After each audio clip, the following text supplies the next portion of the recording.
10 জন 8 জনের আমার সাথে একটু বলতে হবে, attention deficit hyperactivity disorder. এইটাকেই বাংলায় বলে কি, ধৈর্যের অভাব। এবং আপনি যদি ডাক্তারের কাছে যান, যদি আপনার এটা লিখে দেয় ADHD, কবে যে আপনার বিশাল বড় সমস্যা। যে কি ব্যাপার, যে এটা ট্রিটমেন্ট আমাদের কাছে আছে।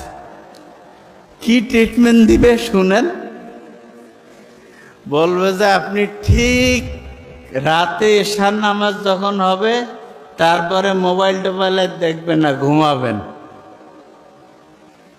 ফজরে উঠবেন, উঠে আগে একটু চোখ বন্ধ করে থাকবেন, শুকরিয়া আদায় করবেন, তারপর একটু এক্সারসাইজ করবেন, সকালে একটু হাঁটাহাঁটি করে সূর্যের দিকে তাকাবেন, সারাদিন সহজে বেশি মোবাইল বের করবেন না, দুপুরের পরে একটু দেখতে পারেন।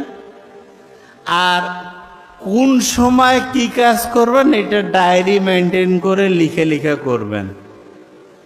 ফি হচ্ছে কয়েক হাজার টাকা নিয়ে নিবে, বুঝেন নাই? বড় বড় যে রোগগুলো